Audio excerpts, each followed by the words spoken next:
جی شروع کریں. Hello and welcome to this broadcast. یہاں واشنگٹن ڈی سی سے میں ہوں فیصل علی. کشمیر میں جاری ٹینس سچویشن کے دوران وہاں رہنے والے لوگ باہر کی دنیا سے ڈسکنیکٹ رہے. جو ایک ہی ذریعہ رابطے کا رہا بیرونی دنیا کے ساتھ وہ ٹیلی ویژن رہا, ریڈیو رہا, اور موسٹلی ٹیلی ویژن وہاں پر کیونکہ ڈائریکٹ ٹو ہوم ٹیکنالوجی جسے ڈش کہا جاتا ہے اس کی وجہ سے لوگوں کے پاس پاکستانی ٹی وی چینلز اور کچھ انٹرنیشنل میڈیا چینلز اویلیبل رہے. انٹرنیٹ موجود نہیں رہا, اس کی وجہ سے وہاں مس انفارمیشن بھی رہی, ڈس انفارمیشن بھی رہی, پروپیگنڈا کا اثر بھی رہا, اور ایک بہت بڑا اضطراب جو کہ اس وقت بھی وہاں پر موجود ہے. یہاں اس وقت میرے ساتھ دو انتہائی محترم سینئر جرنلسٹ اپنے دور میں انہوں نے بہت زبردست کام کیا, اور اس وقت بھی جناب انور اقبال جو کہ Dawn newspaper Washington D C کے کورسپونڈنٹ ہیں, اور جناب فیض رحمان جو کہ وائس آف امریکہ اردو میں یہاں Washington D C headquarters کے اندر اس کو لیڈ کر چکے ہیں. تھینک یو سو مچ فیض صاحب, اینڈ تھینک یو سو مچ انور اقبال صاحب. سب سے امپارٹنٹ کویشچن کہ پاکستان کے نیشنل میڈیا میں جو رپورٹنگ ہوئی اس نے کیا امپیکٹ کریٹ کیا, اس کی رپورٹنگ کے اندر انفارمیشن جو اسٹیٹ کا نیریٹو تھا, جو ایگزیکٹ ہیپننگ تھی, جو ایونٹس وہاں پر ہو رہے تھے اس سے ڈسکنیکٹ کیا تھا, یہ کیا چیز اسٹیبلش کر رہا ہے, اور کیا یہ چیز انٹرسٹ سسٹین کر پائے گی لوگوں کے اوپر جو کہ میڈیا کو ایک بہت زیادہ اتھینٹک سورس آف انفارمیشن سمجھتے رہے ہیں. تو شروع کرتے ہیں جناب انور اقبال سے. سر تھینک یو سو مچ, آپ نے بہت بڑے بڑے انٹرویوز کیے ہیں, دنیا کا میڈیا دیکھا ہے, برطانیہ میں آپ رہے ہیں, امریکہ میں آپ کو دہائیاں ہو چکی ہیں. ریئل ٹائم پر جب ایونٹس ہوتے ہیں تو لوگوں کی توقعات ہوتی ہیں کہ وہ شاید رپورٹ ہوں گے, فرسٹ ورلڈ میں شاید وہ اسی طرح رپورٹ ہوتے ہیں کہ جو ہیپننگ ہوتی ہے اس کے دونوں اینگلز ہوتے ہیں, اس میں ایک اسٹیٹ کا جو بھی اینگل ہوتا ہے. یہاں جو کشمیر میں ہوا ظاہر ہے ایک سینسٹیو ریجن ہے, ایک ڈسپیوٹیڈ ٹیریٹری بھی ہے, جو سیکیورٹی چیلنجز بھی ہیں, ڈیفنس کو لے کر چیلنجز بھی ہیں, فارن ایجنڈاز اور پروپیگنڈاز کا ایک خدشہ بھی جو ہے وہ اسلام آباد کے اندر محسوس کیا جاتا رہا ہے. آپ نے کیسے دیکھا, اور جو آپ نے دیکھا وہ کیا دیکھا, کیا اب جو کچھ وہاں کے جو حالات کیسے دیکھے؟ اور اس پر رپورٹنگ؟ نہیں, رپورٹنگ تو جو ہم رپورٹنگ تو یہاں بیٹھ کے آپ کیا دے سکتے ہیں, جو کچھ ہمارا چینلز بتاتے رہے ہیں, جو کچھ اخباروں میں آتا رہا, یا جو ہمارے web based Pakistani web sites ہیں ان پہ ہی آتا رہا, اس کو آپ دیکھتے ہیں تو اس میں تو پھر ظاہر ہے کہ وہ چیزیں آتی ہیں جو ایک پروسیس سے گزر کے آتی ہیں, جو ایک سینسرشپ سے گزر کے آتی ہیں. ڈائریکٹ سینسرشپ نہیں ہے لیکن ایک پروسیس ضرور ہے جس کے ذریعہ اس میں سے جو سینسیٹیو چیزیں ہوتی ہیں نکال لی جاتی ہیں, تو آپ کو چیزیں پوری طرح تو سمجھ میں نہیں آتی.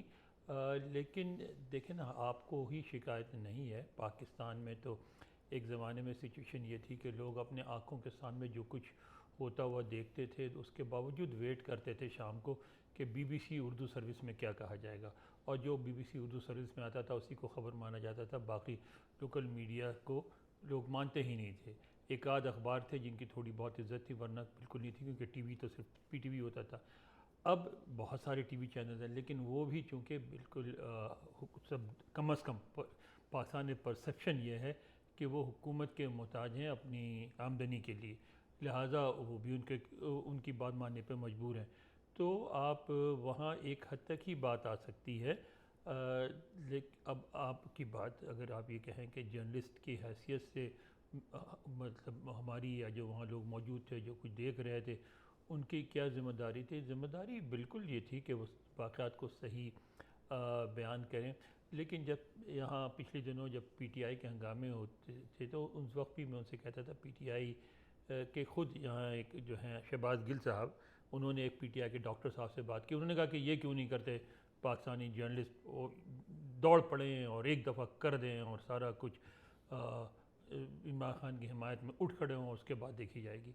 تو شہباز گل صاحب نے یہی کہا, انہوں نے کہا بھائی بات یہ ہے کہ آپ یہاں بیٹھ کر تو کہہ سکتے ہیں امریکہ میں, پاکستان میں یہ بات نہیں کر سکتے کیونکہ لوگوں کی روزیاں لگی ہوئی ہیں, گھر چلانے ہیں, بچوں کے اسکول ہیں, سارا کچھ ہے. اچھا پھر یہ ہوتا ہے کہ پاکستان میں صرف یہی نہیں ہوتا کہ آپ کو جاب سے نکال دیتے ہیں, آپ کو جیل میں بھی ڈال دیتے ہیں. اچھا, اور جیب میں ڈالنا جو ہے نا وہ زیادہ آسان ہے, اس کو انسان برداشت کر جاتا ہے. بے روزگاری برداشت نہیں کر سکتا, بچوں کے اسکول سے نکالے جانا برداشت نہیں کر سکتا. تو بہت سارے پریشر ہیں وہاں, کوئی آئیڈیل سچویشن نہیں ہے پاکستان میں. فیض صاحب ظاہر ہے یہ کویشچن الگ ہے کہ جو لوگ اس علاقے میں پروٹیسٹ کر رہے تھے ان کی کیا ڈیمانڈس تھیں یا جو بھی, لیکن یہ جو ہم دیکھتے ہیں کہ نیشنل میڈیا میں ایک نیریٹو آ جاتا ہے کہ foreign sponsored back by foreign agencies اور کوئی ملک دشمن ایجنڈا اور دہشت گرد غدار، اس کو لے کر کچھ پرومیننٹ اینکر پرسنس اس پروپیگنڈا کو پھر ٹو کرتے ہیں، ٹیلی ویژن شوز کرتے ہیں، اور موسٹلی ان لوگوں سے بیانیہ لیا جاتا ہے جو فیڈرل کی پارٹیز ہوتی ہیں یا مین اسٹریم کی پارٹیز ہوتی ہیں، ایون اس علاقے کے لوگوں کو جو ایکسپرٹیز رکھتے ہیں اس سینسٹیو معاملے پر، ان کو اسپیس بھی نہیں دی جاتی. یہ بائی چوائس ہوتی ہے، بائی پالیسی ہوتی ہے، یا لیک آف انفارمیشن ہوتا ہے. تو یہ چیز کیا اسٹیبلش کرتی ہے؟ جی بہت بہت شکریہ فیصل. دیکھیے اس کے 3 بہت اہم پہلو ہیں اس معاملے کے. ایک تو ایک بین الاقوامی پہلو ہے کہ آپ یہ دیکھیں کہ کہیں بھی ہم یہ نہیں کہہ سکتے کہ میڈیا وہ 100% جو چاہے جس طرح سے چاہے وہ رپورٹ کر دے.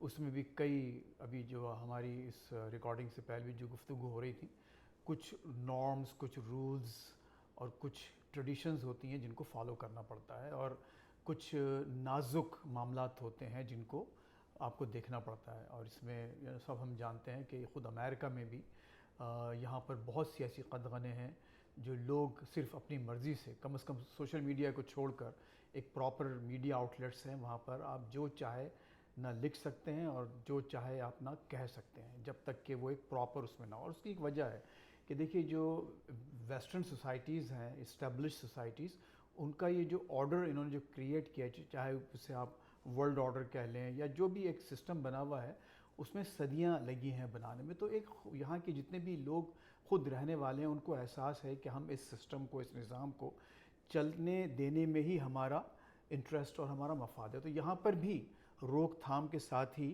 معاملات کی رپورٹنگ کی جاتی ہے. اور اس کی بہت بڑی مثال ہے، آپ چونکہ ابھی نوجوان ہیں غالباً، وہ آپ نے وہ شاید واقعہ یاد بھی نہ ہو، عراق میں جب انہوں نے حملہ کیا اور قبضہ کیا تو وہاں ایک بڑی بدنام زمانہ جیل ہوا کرتی تھی، ابو غریب جیل. اور وہاں پر باقاعدہ عراقیوں کو، سویلینز کو، جو کہ امریکن انویژن کی جنہوں نے مخالفت کی تھی، ان کو بلا کے کرنٹ لگائے جاتے تھے، کتے چھوڑے جاتے تھے، اور عام سویلینز جو کوئی مجرم نہیں. تو نیو یارک ٹائمز کو وہ رپورٹ مل گئی، وہ اس کو چھاپنا چاہتے تھے، لیکن فیصل وہ ایک سال خود انہوں نے اپنا بیان کیا کہ نیو یارک ٹائمز اس سٹوری پر 1 سال بیٹھا رہا، کیونکہ پینٹاگون اور وائٹ ہاؤس نے ان سے یہ کہا تھا کہ یہ ہمارے کوٹ ان کوٹ قومی مفاد میں نہیں ہے، آپ اس کو رپورٹ نہیں کر سکتے. یہ ایک مثال دے رہا ہوں، اور بہت سی ایسی مثالیں. خود آپ یہ دیکھیے کہ ٹرمپ صاحب دن رات اٹھتے بیٹھتے، سب سے پہلے وہ فیک نیوز، فراڈ، کروکہیڈ، یہ ان کے ایک جو فیوریٹ الفاظ ہیں، جو سامنے ایون خواتین کی جو رپورٹرز ہیں ان کے سامنے یہ براہ راست پوری غصے میں انہوں نے یہ باتیں کی ہیں. تو ایک تو یہ پہلو ہے کہ بین الاقوامی کے میڈیا کی آزادی کا مطلب یہ نہیں ہوتا کہ مطلق آزادی، ہمیشہ وہ ایک باؤنڈریز اور پیرامیٹرز میں رہتے ہوئے. نمبر 1. اچھا، نمبر 2 اب آئیے پاکستان کی طرف. دیکھیے پاکستان میں جو کشمیر کا ایشو ہے، وہ ہم اب تک مسئلہ کشمیر کہتے ہیں، اور اس کو جب بھی کوئی بہت بڑا مسئلہ ہوتا ہے تو ہم اس کی مثال دیتے ہیں کہ بھئی یہ تو مسئلہ کشمیر ہو گیا جو حل ہو کے نہیں دیتا. تو پاکستان کا یہ جو معاملہ ہے بہت ہی حساس معاملہ ہے، اور آج سے نہیں، قائد اعظم کے زمانے سے کشمیر کے جو معاملات ہیں وہ بہت ہی حساس طریقے سے ہم کو سمجھائے گئے ہیں، ہم کو پڑھائے گئے ہیں، اور دنیا میں بھی یہ تاثر دیا گیا ہے کہ یہ ظاہر ہے کہ کشمیر ایک بہت حساس معاملہ ہے. تو جب بھی وہاں ذرا سی بھی کوئی بات ہوتی ہے تو وہ ہر ایک کی جو ہے وہ رگیں پھڑک جاتی ہیں. وہ سمجھتے ہیں کہ ایسا نہ ہو کہ جو ہمارا کشمیر پر جو بیانیہ ہے یا ہماری جو پوزیشن ہے جو ہم نے لی ہوئی ہے اس پر فرق نہ پڑ جائے، اور جو عالم اقوام میں یا یونائٹڈ نیشنز میں ہمارا کیس کمزور نہ پڑے. تو اس کی کچھ عملی، کچھ پریکٹیکل وجوہات بھی ہیں کہ تاکہ وہ کنٹرول کیا جائے. اچھا، اس کی وجہ کیا ہے؟ اس کی وجہ یہ ہے کہ آپ یہ دیکھیے کہ آج تک جو آزاد کشمیر ہے، حالانکہ وہ 100% بالکل زیادہ ایک انٹیگریشن کے ساتھ ہے پاکستان میں، اس کا جو وجود کشمیریوں کا اور پاکستانیوں کا، میں نے تو آج تک ان کو الگ سمجھا نہیں. آپ کا تعلق کشمیر سے ہے، لیکن ہم نے ظاہر ہے کہ آپ کو کبھی، لیکن اس کا مطلب یہ نہیں ہے کہ وہ کشمیر کو ایک الگ صوبہ بنا دیں، کیونکہ بیانیہ کمزور ہوتا ہے. اس کا اگر وہ فلاں کام، آئینی کام کرتے ہیں، آئینی حیثیت دیتے ہیں، تو بیانیہ کمزور ہوتا ہے. تو میڈیا کو بھی نا آپ تھوڑا سا اس کانٹیکسٹ میں، تناظر میں دیکھنے کی ضرورت ہے کہ وہاں بڑی زبردست سینسٹیویٹیز ہیں، اور ان سینسٹیویٹیز کی وجہ سے اس میں کوئی شک نہیں ہے، اور میں یہ برملا کہنے پہ تیار ہوں کہ زیادتیاں ہوئی ہیں، ہو رہی ہیں اور ہوتی ہیں، اور صرف یہ کشمیر پہ نہیں ہوئی ہیں، دوسرے تمام علاقے ایسے ہیں چونکہ میڈیا کا ایک سیلف ایک امپوزڈ سینسرشپ ہے. ہر میڈیا جو ورکر ہے وہ خود بہت ہی دیکھ بھال کے ان حساس معاملات پہ رپورٹ کرتا ہے، کوئی اس سے کہے نہ کہے. نمبر 1 تو اس سے جو ایک مظلوم جو پارٹی ہے اس کی حق تلفی ہوتی ہے، اور یہ بائی ڈیفالٹ ہو جاتا ہے بعض اوقات، اور اس میں فرض کی کوئی کوشش نہ بھی ہو. یہ ہو گیا دوسرا پہلو. تیسرا پہلو یہ ہے کہ جو سیاسی جماعتیں ہوتی ہیں جو اس وقت اقتدار میں ہوتی ہیں، تو آپ کو معلوم ہے پاکستان کے مخصوص حالات کی وجہ سے ہماری سیاسی جماعتیں بہت انسیکیور، اپنے آپ کو ہمیشہ بہت غیر محفوظ سمجھتی ہیں. اگر کوئی ذرا سا بھی کہیں پٹاخہ چھوٹ جائے تو وہ ان کو فوراً کوئی اپنے خلاف ایک سازش نظر آنا شروع ہو جاتی. اب آپ دیکھیے یہی بڑی اتفاق کی بات کہیے یا ستم ظریفی کہیے کہ ابھی یہ معاملات چل رہے ہیں کشمیر کے، اور سہیل وڑائش صاحب نے ایک کالم لکھ دیا جنگ میں اور بڑا ڈسکس ہو رہا ہے. اب وہ یہ کہہ رہے ہیں کہ بس جناب جولائی جانا، آج جائے یا کل جائے، حکومت کا جانا جولائی تک ٹھہر گیا ہے، جا رہی ہے. تو اب وہ سیاسی جماعت جو اتنی انسیکیور ہو، تو اس کے جو لوگ ہیں جن کے مفادات اس سیاسی جماعت سے وابستہ ہیں، جس میں ہمارے بہت سے صحافی بھائی بہن بھی شامل ہیں، تو ظاہر ہے کہ وہ پھر ایک مخصوص مہم چلتی ہے اس حوالے سے، اور پھر ہم کو دیکھ کے تکلیف ہوتی ہے کہ ہاں ظاہر ہے کہ بھئی یہ باتیں کیوں کی جا رہی ہیں. اس لیے کی جا رہی ہیں کہ وہ وہاں پر ایک کھلبلی مچی ہوئی ہے. ان کو ایسا لگ رہا ہے کہ یہ ہمارے خلاف کوئی سازش تو نہیں ہوگی. آپ کو پھر اچانک وہ یاد آتا ہے کہ افتخار چودھری صاحب کو کیوں کھڑا کیا گیا تھا، پیناما کیس کیوں کیا گیا تھا، ڈان لیگز کیوں تھی؟ یہ ڈان لیگز کیوں کی گئی تھیں. یہ ساری وہ ہے نا جو ایک ہمارے پاس نظیر ہیں اس بات کے پریسیڈنٹس پردہ کیا ہے. تو وہ یہ جو آپ بوکھلاہٹ دیکھ رہے ہیں، اور جس میں آپ کو پھر بہت زیادہ سیلف امپوز سینسرشپ بھی نظر آ رہی ہے، اور یہ اس کو ایک کنٹرول کرنے کی کوشش کی جا رہی ہے معاملات کو. تو اس میں ہر دفعہ یہ نہیں ہوتا کہ ہم کچھ اس کے پیچھے سازش ہی ہو. اس کا یہ بھی اس کے محرکات یہ بھی ہوتے ہیں کہ ہماری اپنی انسیکیورٹیز، ہمارا اپنا ایک پس منظر، اور پھر دنیا کے جو معاملات ہیں. اب دیکھیے پوری کوشش اس وقت پاکستان پر پوری دنیا کی ایک نظریں ہیں، فوکس ہے ایران جنگ کی وجہ سے، اور پاکستان اپنے طور پر بہت زیادہ سفر بھی کر رہا ہے. اس کی اپنی ایک کنٹریبیوشن بھی ہے، ظاہر ہے بہت زیادہ کنٹریبیوشن ہے اپنے حالات کے باوجود. لیکن اب یہ اچانک اتنا بڑا واقعہ ہو جانا افسوسناک واقعہ ہے. ظاہر ہے ہم سب کو انتہائی افسوس ہے کہ، اور پھر دیکھیے ایک چوتھا پہلو اس کا یہ ہے کہ جو آپ کے جو بھارت میں جو لوگ بیٹھے ہوئے ہیں، انہوں نے اس کو کس طرح سے استعمال کرنا شروع کیا اس پورے واقعے کو. تو ظاہر ہے کہ جب وہاں یہ سب چیزیں دیکھی جاتی ہیں تو پھر کچھ ریئیکشن آرگینک ہے، جیسے میں نے کہا، جس میں انسیکیورٹیز شامل ہیں، سازشی نظریات آ جاتے ہیں. لیکن کچھ چیزیں ایسی، بہرحال میں آپ کی بات مانتا ہوں کہ کچھ ایسے بھی ہیں جو اپنے براہ راست ذاتی مفادات کے تحت کچھ زہریلی باتیں بھی کرتے ہیں، جس کے بہت دور رس غلط نتائج نکل سکتے ہیں. انور صاحب، ہزاروں لوگ سڑکوں پر نکل آتے ہیں اور لوگوں کے پاس انٹرنیٹ نہیں ہے، رابطے کا ذریعہ صرف وہ سیٹلائٹ ڈش کے ذریعے سے اویلیبل پاکستانی چینلز ہیں اور کچھ انٹرنیشنل. اور ظاہر ہے اردو سمجھنے والے لوگ ہیں، ان نے کچھ چینلز کو ہی دیکھنا ہے، تو ان میں خوف بھی پیدا ہوتا ہے اور ان میں یہ سوال بھی پیدا ہوتا ہے کہ یہ جو پرائم ٹائم کے شوز میں غدار، سازشی، بیرونی ایجنڈا کہا جا رہا ہے، اور ان ہزاروں لوگوں کو جو کہ سڑکوں پر نکلے ہوئے ہیں، تو وہ جو ہزاروں لوگ ہیں اور ان کے لیے پھر وہ جو لوگ گھروں میں بیٹھ کر ٹی وی پر دیکھ رہے ہیں، وہ کیا سوچتے ہیں، وہ ان کی نفسیات پر کیا اثرات مرتب ہوتے ہیں، اور یہ اس علاقے کے لیے یہ میڈیا کی جو خدمت ہے یہ کس طرح کی ہے؟ دیکھیں، آپ نے اس کو اصل میں بہت محدود کر دیا ڈسکشن کو. جو اصل ایشو ہے اس سے میڈیا کو الگ نہیں کر سکتے. یہاں بھی دیکھیں یہی ہوتا ہے اور وہاں بھی یہی ہو رہا ہے. ایک تو ہوتی ہے حکومت کی پالیسیز، ٹھیک ہے، اور حکومت کی اسٹریٹجی، اپنی پوزیشن، اور ایک چیز ہوتی ہے قومی بیانیہ. کشمیر پہ 80 سال تقریباً ہو گئے ہمیں، اس میں ایک بیانیہ ڈیولپ کیا گیا ہے، ٹھیک ہے. اب آپ یہ سمجھیں اسکول میں پڑھایا جاتا ہے، ٹھیک ہے، ترانے گائے جاتے ہیں. آپ نے بھی پڑھا، آپ نے بھی گائے ہوں گے ترانے. میں بوڑھا ہو گیا لیکن مجھے یاد ہے بچے کے طور پر جلوسوں میں شریک ہوا جس میں کشمیر کا جھنڈا لے کے گیا اور وہ سارا کچھ. تو اس میں ایک بیانیہ کیا ہے کہ کشمیر ہمارا ہے، اس پہ انڈیا نے قبضہ کر رکھا ہے، ڈسپیوٹڈ ہے، اور ہمیں کوئی ایسی حرکت نہیں کرنی چاہیے جس سے ہماری پوزیشن کمزور ہو. تو ہم نے اس کی وجہ سے لوگوں کا ذہن بن جاتا ہے.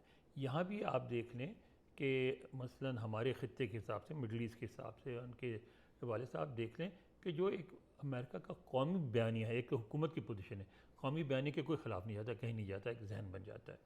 پاکستان میں بدقسمتی یہ ہے کہ امریکہ اور پاکستان جو فرق ہے وہ یہ ہے کہ امریکہ میں قومی بیانیے کو ڈسپیوٹ نہیں بنایا جاتا اور اس کی وجہ سے سب لوگ ایک طرف ہو کے بولتے ہیں. ہمارے ہاں اس کو ڈسپیوٹڈ کر دیا جاتا ہے. کشمیر کے مسئلے پہ یہی ہو رہا ہے، اور بلوچستان کا ایک بہت سینسٹیو مسئلہ ہے، اس پہ گفتگو نہیں ہو سکتی، اور بھی بہت سارے مسائل ہیں. اچھا، وہ بدقسمتی ہے حکومتوں کی بھی ہے، اپوزیشن پارٹیز کی بھی ہے، سب کی ہے. ہمارے ہاں آپ نے دیکھا ہوگا عام گفتگو میں بھی جو ہم بات چیت کر رہے تھے اس میں بھی ماڈریشن کا اظہار نہیں کیا جاتا، یا اس پار یا اس پار بات کی جاتی ہے. تو اس کی وجہ سے دونوں طرف جو ہے نا دیواریں اونچی ہو جاتی ہیں، دونوں طرف والے ڈر جاتے ہیں. حکومت ڈر جاتی ہے کہ اس سے تو ہماری جو کشمیر کا جو بیانیہ ہے وہ کمزور پڑ جائے گا. دوسری سائڈ والے کہتے ہیں دیکھو یار، ہم تو صرف اپنے حقوق کی بات کر رہے ہیں، انہوں نے ہمیں غدار بنا دیا. تو ایک بات تو پاکستان میں طے ہو جانی چاہیے ہمیشہ کے لیے کہ ہم کسی کو غدار نہیں کہیں گے. ہم کسی کو یہ نہیں کہیں گے کہ ہمارا دیا ہوا کھا رہا ہے، کوئی کسی کا دیا نہیں کھا رہا ہے. کشمیر میں ایسا نہیں ہوا کہ آپ کو صرف کشمیر کے عوام مل گئے ہیں، کشمیر کی زمین بھی ان کے ساتھ ہے.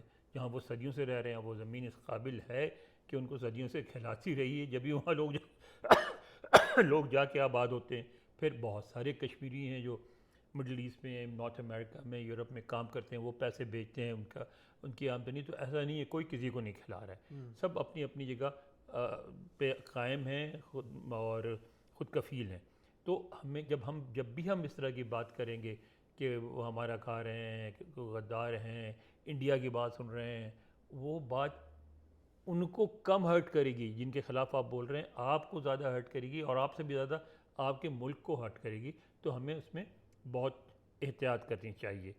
اس کے علاوہ بات یہ ہے، دیکھیں کہ پاکستان میں آپ ذرا میڈیا پہ بھی نظر ڈالیں. جیسے میں نے پہلے کہا تھا، یار پاکستان میں اتنی بڑی معیشت نہیں ہے. بس ہمارے ہاں بڑا ایک کشمیر سے ہٹ کے لوگوں کا دعویٰ ہے کہ 50 کے 50 چینل چلنے چاہیے. بس بھائی کیسے چلنے چاہیے؟ چینل گورنمنٹ کے پیسے دینے سے نہیں چلتے، اس وقت چلتے ہیں جب معیشت اتنی بڑی ہو کہ 50 چینل کو افورڈ کر سکے. ہمارے ہاں 4 اخبار بھی ایسے نہیں ہیں جو گورنمنٹ کی سپورٹ کے بغیر سروائیو کر سکے، کیونکہ ہماری انڈسٹری ہی ہے اتنی بڑی نہیں. کتنا اشتہار جنریٹ کرے؟ اتنی چھوٹی سی اکانومی ہے، اس میں پرائیویٹ سیکٹر کا کنٹریبیوشن نہ ہونے کے برابر ہے. کتنی پیداوار ہوتی ہے، کتنی چیزیں بناتے ہیں، کتنی چیزیں بیچتے ہیں کہ آپ کو اتنا اشتہار دے سکیں کہ آپ چل سکیں. سب اپنی اپنی لمیٹیشنز کو بھی سمجھتے ہیں، ٹھیک ہے، اور اس کے مطابق چلتے ہیں. پھر ایک اور بہت بڑا فیکٹر ہو جاتا ہے جو کہ ہے انفارچونیٹ ہے لیکن ہے، وہ ہے انڈیا فیکٹر. آپ یہ دیکھیں کہ آپ کی ہر چیز کو میگنیفائی کر کے انڈیا میں پیش کیا جاتا ہے، اور اس کو بالکل نیگیٹو طریقے سے. ایک زمانے میں اسلام آباد سے ایک تھی یہاں نیو یارک بیس تھی، انڈیا ابروڈ نیوز سروس، اس کے لیے کام کرتا تھا، اور مجھے بڑا ایڈوانٹیج تھا کہ میرا لکھا ہوا Times of India, Hindustan time, the Hindu, ہر جگہ چھپتا تھا. لیکن انہوں نے آہستہ آہستہ اس میں بھیجتا تھا اسلام آباد سے، اس میں وہ کر دیتے تھے یہ کہ ایسا لگتا تھا کہ جیسے اسلام آباد میں بیٹھا ہوا پاکستانی جرنلسٹ یہ کہہ رہا ہے کہ کشمیر تو وہ انڈیا کو بلانگ کرتا ہے. تو وہ انڈیا میں اتنا ٹوسٹ کیا جاتا ہے، آپ نے دیکھا جنگ کے دوران دیکھا، تو اس کی وجہ سے بھی اس کا بھی خوف موجود ہے. تو ایک بہت نازک صورتحال ہے. لیکن میں آپ کی اس بات کو میں بالکل سمجھتا ہوں، اس پہ پوری طرح یقین رکھتا ہوں کہ وہ جو کشمیری جو مظاہرہ کر رہے ہیں، نہ وہ غدار ہیں، نہ وہ اینٹی پاکستان ہیں، نہ وہ انڈیا سے علاقہ چاہتے ہیں، وہ محب وطن لوگ ہیں، ان کے مسائل ہیں. اچھا، اب مثلا ان کا مطالبہ یہ ہے جو ڈسپیوٹ آیا ہے مہاجرین کشمیر کے حوالے سے، اب اس پہ یہ بات بھی درست ہے کہ ان مہاجروں کی ریپرزنٹیشن ہونی چاہیے، اور یہ بات بھی درست ہے کہ وہ 16 جو سیٹیں ہیں وہ پھر وہاں حکومت کو جوڑ توڑ کے لیے استعمال کی جاتی ہیں. تو اس 12 جو سیٹیں ہیں، اب آپ کو چاہیے تھا کہ اس کا حل نکالتے، ان کے لیے کوئی اسپیشل اسٹیٹس کریٹ کرتے تاکہ وہ حکومت بنانے اور گرانے کے اس میں وہ کردار ادا نہ کر سکیں، بلکہ وہ ایک ان کی نمائندگی بھی ہو جائے، اور آزاد کشمیر کے لوگ یہ نہ سمجھیں کہ اسلام آباد اصل ڈسپیوٹ نہیں ہے کہ آزاد کشمیر کے لوگوں کو کشمیریوں سے کوئی دشمنی ہے. اصل ڈسپیوٹ یہ ہے کہ وہ یہ سمجھتے ہیں کہ ان 12 سیٹوں کو اسلام آباد استعمال کرتا ہے ان کے یہاں مداخلت کے لیے. تو اس مسئلے سے ڈیل کیا جاتا, اس طرح ڈیل کیا جاتا کہ یہ فیلنگز نہ پیدا ہوتی.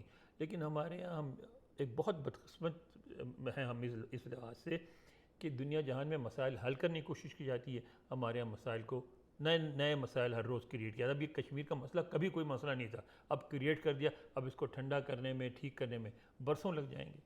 Thank you. One last question to both of you.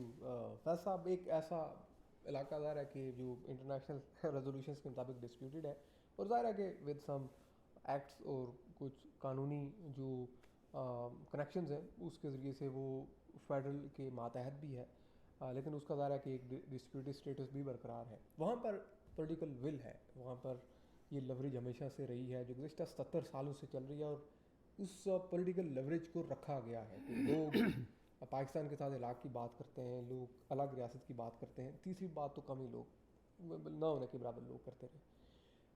وہاں پر گزشتہ کچھ سالوں میں یہ صورتحال ہوئی کہ عوام کو محسوس ہوا کہ ان کی نمائندہ حکومت ہی نہیں ہے, اور اس کی وجہ ظاہر ہے وہی 12 سیٹیں قرار دی جاتی ہیں. تو جب ہم دوسرے علاقوں سے کمپیئر کرتے ہیں, بلوچستان سے, خیبر پختونخوا سے, باقی کمیونٹیز سے, تو کیا آپ سمجھتے ہیں کہ میڈیا جو ہمیشہ سے بڑا سینسٹیو رہا ہے وہاں پر, اس نہج پر آ کر فوری طور پر یہ جو کیمپین شروع ہوئی یہ ڈیمیجنگ ہے, لانگ ٹرم میں اس کے ڈیزاسٹرس لاسز ہوں گے, ریپیئر میں ٹائم لگے گا؟ دیکھیے ظاہر ہے کہ ہم لوگ اس وقت وہاں گراؤنڈ پر تو موجود نہیں ہیں, تو میں کوئی بہت ہی قطعیت کے ساتھ یہ بات تو نہیں کہہ سکتا کہ اس کے کیا آئندہ ہم یہاں بیٹھ کے صرف ایک تجزیہ کر سکتے ہیں, اور صورتحال بہرحال نازک ہے. لیکن دیکھیے فیصل, جو مسائل ہیں نا, آپ اگر ان کی جڑ تک پہنچیں تو بہت سادہ آپ کو چیزیں نظر آتی ہیں. وہاں پر جو میں نے اب تک پڑھا ہے اور جو چیزیں دیکھ رہا ہوں, تو اصل مسئلہ جو ہے لوگوں کے مسائل ہیں جو کہ حل نہیں ہو رہے ہیں. وہ مسائل کیا ہیں جو بالکل عام مجھ جیسے جو یہاں واشنگٹن میں یا کسی شکاگو یا لاس اینجلس یا کسی اور چھوٹے ٹاؤن میں رہنے والوں کے مسائل ہیں, وہی ہیں. اگر آپ ان مسائل کا حل دے دیں لوگوں کو, تو وہ خود بخود یہ جو شورش آپ جس کو سمجھتے ہیں, یا یہ جو ہر آئے دن کوئی نہ کوئی ایک مسئلہ کھڑا ہو جاتا ہے, قضیہ کھڑا ہو جاتا ہے, وہ ختم ہو جائے. اچھا, اس کی وجہ یہ ہے کہ وہ مسائل بھی کیوں ہیں. آپ مجھے بتائیے کہ دیکھیے صرف ایک بجلی کی یہ قیمت نہیں یہ قیمت ہو, گیس ہم کو ایسی نہیں ایسی, اگر اب جو آپ کی اکانومی ہے اس وقت جو پورا سائز ہے, آج اورنگزیب صاحب نے, محمد اورنگزیب وزیر خزانہ نے جو سروے پیش کیا, آپ کو معلوم ہے we are less than $500 billion economy, اور اس میں 25 کروڑ آبادی ہے, 25 کروڑ کی بلکہ 26 کروڑ تک بھی 26 کروڑ آبادی ہے, لیس دین $500 billion اکانومی. اور یہاں پر ایک شخص امریکہ میں ایلون مسک, یس آج ہی بتایا گیا ان کے بارے میں, اس کی اب جو کل اس کا جو آئی پی او ہو رہا ہے, تو اس کے بعد وہ $1.2 trillion ایک آدمی کی جو دولت ہے. تو ظاہر ہے کہ پائی بہت چھوٹی. اب مسئلہ کیا ہے؟ مسئلہ یہ ہے کہ اس وقت ایک بہت ہی مراد یافتہ طبقہ پورے پاکستان میں, کشمیر سمیت, گلگت بلتستان سمیت آپ نے پیدا کر دیا ہے اوور دی ایئرس. اچھا, اس کی وجہ کیا ہے؟ اس کی وجہ یہ ہے کہ ہمارے پاس جو حکومتیں رہی ہیں ان کو ہمیشہ سے لیجیٹمیسی کا فقدان رہا ہے. یا تو وہ جعلی الیکشن سے آئے ہیں سامنے, یا پھر آپ کی فوجی حکومتیں آئی ہیں, یا پھر جو کولیشنز بنے ہیں وہ اس طرح سے بنے ہیں کہ ایک دوسرے کے مفادات کو تحفظ دیا جائے. تو نتیجہ یہ ہے کہ یہ جو انلیجیٹمیٹ جو آپ کے جو حکومتیں آئی ہیں, میں بہت صاف کہہ رہا ہوں, تو انہوں نے اپنے آپ کو قائم رکھنے کے لیے, دوام بخشنے کے لیے, اپنے کو, اپنے خاندان کو, اپنے یاروں کو, رشتہ داروں کو, انہوں نے یہ مراد یافتہ طبقے پیدا کیے ہیں اوور دی ایئرس. آپ کو معلوم ہے بہت سے سیاستدان جو اس وقت بڑے بڑے خاندان ہیں, ان کے بارے میں کوئی کھلا راز ہے, کوئی کچھ ڈھکی چھپی بات نہیں ہے, کہ اگر آپ بحیثیت صحافی ان سے لفافہ نہیں لیتے تو وہ آپ سے ناراض ہو جاتے ہیں. وہ سمجھتے ہیں کہ کیونکہ آپ ان کے خلاف کوئی کارروائی کر دیں گے. جب تک کہ آپ ان سے پیسے نہیں لیں گے تو وہ اس وقت تک اپنے آپ کو وہ محفوظ نہیں سمجھتے آپ کے قلم سے. تو جب آپ نے لفافہ لینا شروع کر دیا اوور دی ایئرز، آپ دیکھیں بڑے بڑے نام ہیں، یعنی بڑے بڑے نام جو ہماری جرنلزم میں ہیں وہ اس لیے سامنے ہیں اور ان کا مراد یافتہ طبقہ کا وہ ایک حصہ بن گئے ہیں جو کہ مڈل کلاس اور لوور مڈل کلاس سے نکل کر آئے تھے. تو وہ اس لیے کہ اپنے اقتدار کو دوام بخشنے کے لیے ایک مراد یافتہ طبقہ، جس کو عام انگلش کی ایک جو ایکسپریشن یوز کی جاتی ہے ایلیٹ کیپچر، وہ مفادات جب تک آپ عوام کے لیے استعمال نہیں کریں گے، جب تک کہ وہ ایلیٹ کیپچر ختم نہیں ہوگا، جب تک کہ آپ جو بہت معمولی سے مسائل ہیں، دیکھیے کراچی کا مسئلہ کیا ہے، ساؤتھ پنجاب کا مسئلہ کیا ہے، کراچی کی روڈیں ہیں یار.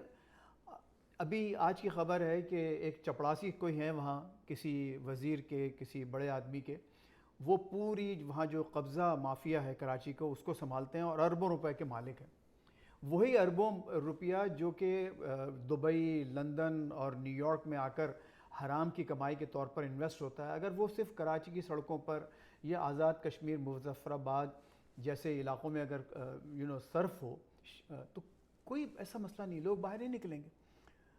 تو یہ مراد یافتہ طبقوں کو آپ یہ مت سمجھیں کہ آپ کو میں کسی کو غدار کہہ کے یا کسی پر بے معنی اور چوری کے الزامات لگا کر ہی مسائل حل کر سکتا ہوں. آپ عام لوگوں کے مسائل حل کریں، جو ایلیٹ کیپچر کو ختم کریں. جو آپ نے ابھی مطلب پھر سینکڑوں گاڑیاں، ایک طرف تو آپ کی اکانومی اتنی چھوٹی ہے، امپورٹس آپ بڑھائے جا رہے ہیں، ساری لگژری آپ کی چیزیں آپ کے پاس آ رہی ہیں. بہرحال بہت آپ میری شکل بار بار دیکھ رہے ہیں. I think thank you Anwar sahab. With concluding note same question. جی بہت آسان ہے اگر کرنا چاہیں تو. ڈی سینٹرلائزیشن آف پاور، اقتدار کو آپ نیچے تک لے جائیں، یعنی لوگوں کے جو روزمرہ کے مسائل ہیں، مثلا بیج کس قیمت پہ خریدنی ہے نہیں خریدنی ہے، بجلی کس قیمت پہ فراہم ہوگی یا نہیں ہوگی، جو مسائل بنے گا نہیں بنے گا، نوکری، یہ آپ کو مظفر آباد جانے کی بھی ضرورت نہ ہو، باغ میں اور میر پور میں اور نیلم ویلی میں بیٹھ کے وہیں پہ حل ہو جایا کریں. بائی دا وے یہ بھی ایک ڈیمانڈ تھی ایکشن کمیٹی کی تو کہ بلدیاتی نمائندوں کو بالکل ہونا چاہیے. ہم لوگ بھی تو بالکل ہونا چاہیے. لوگ بھی تو بیمان ہیں نا. اب بجلی چوری ہوتی ہے، بجلی ہر ایک نے کنڈے ڈالے ہوئے ہیں. اچھا اس کا علاج ہے کہ آپ پرائیویٹائز کر دیں، حکومت کے پاس چیزیں ہی نہ ہو. آپ کم از کم آزاد کشمیر میں بہت آسانی سے ہو سکتا ہے، چھوٹے چھوٹے آپ ٹربائنز لگائیں اور پن بجلی پیدا کریں، سب سے سستی بھی ہوتی ہے اور ہر جگہ آسانی سے پہنچ جائے گی. اور جو لوکل کمپنی ہوگی وہ ڈیل کرے گی اپنے لوگوں سے، اس کے مطابق قیمت رکھے گی، جتنا لوگ دے سکیں گے جتنا، اور لوگوں کو بھی پتہ ہوگا کہ ایک کمپنی ہے، اس سے اپنا منافع تو کمانا ہی ہے، مسئلہ حل ہو جائے گا. لیکن اگر آپ وہی پرانا نظام چلائیں گے بیسیکلی کہ سینٹرلائز کر کے اسلام آباد سے ہر چیز کو کنٹرول کرنا ہے، تو پھر یہ مسائل تو ہوتے رہیں گے. ڈی سینٹرلائزیشن بہت ضروری ہے. تھینک یو سو مچ انور اقبال صاحب اینڈ فیض رحمان صاحب، آپ کی قیمتی ظاہر ہے آراء، اور تھینک یو سو مچ آپ تمام لوگوں کا دیکھنے کے لیے. کیپ واچنگ اور leave your comments. Thank you so much. Thank you.